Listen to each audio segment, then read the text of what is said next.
Madam आखिर में मैं एक छोटी सी कविता बोलकर बैठ जाऊंगा, कृपया घंटी मत बजाना, फिर डिस्टर्ब हो जाता है मैडम प्लीज।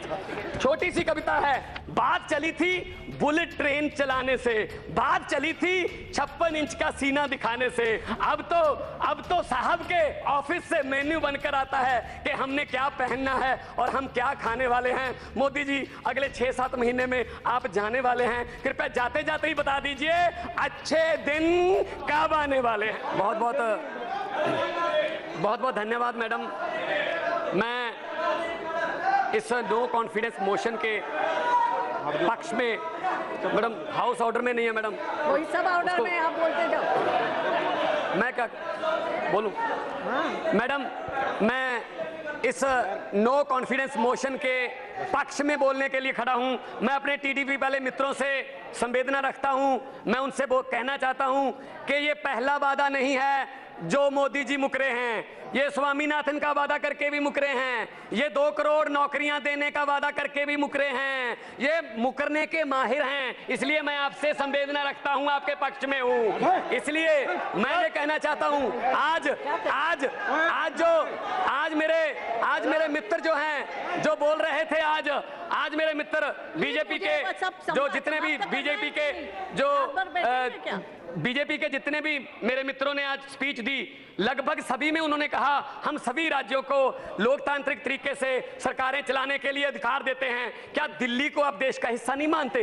दिल्ली में आप क्या कर रहे हैं? दिल्ली में चुने हुए मुख्यमंत्री, दिल्ली का चुना हुआ मुख्यमंत्री 9 दिन तक एलजी के वेटिंग रूम में उसके घर में उसको मिलने के लिए वेट कर रहा है। 9 मिनट नहीं मिले उसको मिलने के लिए। क्या ये लोकतंत्र है? 4 राज्यों के मुख्यमंत्री आए, उनसे भी एलजी नहीं मिले। मैडम स्पीकर, जिस घर में एलजी रहते हैं उस घर में अंग्रेजों के जमाने में वायसराय रहते थे। शायद वायसराय की आत्मा एलजी में घुस गई है। क्या लाट साहब के डंडे से दिल्ली चलाओगे? क्या ये लोकतंत्र है? ये फेडरल स्ट्रक्चर के लिए बहुत बड़ा खतरा है। ये गोवा में भी ऐसे करते हैं, ये अरुणाचल प्रदेश में भी ऐसे करते हैं। मैडम मैं आगे कहना चाहता हूं, प्रधानमंत्री जी जब किसी स्टेट में जाते हैं तो उस स्टेट की जो ट्रेडिशनल उसकी ड्रेस होती है वो उनको पहनाई जाती है। दुख से कहना पड़ रहा है कि पिछले दिनों प्रधानमंत्री जी पंजाब के दौरे पर गए, उनको पगड़ी पहनाई गई। 90% कुर्बानियां पंजाब देश को याद कराने के लिए पंजाबियों की हैं। दुख से कहना पड़ रहा है 90% जो कुर्बानियां देने वाले पंजाबी जिन्होंने देश आजाद कराया, उस आजाद देश का प्रधानमंत्री 90 सेकंड तक भी वो पगड़ी को अपने सर पे नहीं रखता। 5 सेकंड में उन्होंने पगड़ी फेंक दी। इससे पता चलता है कि माइनॉरिटीज की कितनी कदर है प्रधानमंत्री के दिल में। मैडम मैं ये कहना चाहता हूं, आज डिबेट किस बात पे चल रही है? बेरोजगारी पे तो कोई डिबेट ही नहीं चल रही। आज डिजिटल इंडिया पे तो बात ही नहीं कर रहा। आज डिबेट चल रही है हिंदू मुस्लिम पे। कोई भी टीवी लगा लो, हिंदू मुस्लिम। ये देश में जो ये विभाजन की जो राजनीति है, ये बहुत ही खतरनाक है। ये बहुत ही देश को बांटने वाली बात है। मैडम पेट्रोल और डीजल के भाव कहां चले गए? क्या बोल के आई थी सरकार? बहुत हुई महंगाई की मार, अब की बार बीजेपी सरकार। लेकिन महंगाई की बात पूछो, आप सब्जियां खरीदने जाओ तो क्या हाल है? डॉलर की कीमत ऑल टाइम लो है, 70 रुपए तक चली गई है। ये कौन सी प्राप्ति है? बड़ी बड़ी प्राप्तियां गिना रहे थे। मैडम आखिर में मैं एक छोटी सी कविता बोलकर बैठ जाऊंगा, कृपया घंटी मत बजाना, फिर डिस्टर्ब हो जाता है मैडम प्लीज।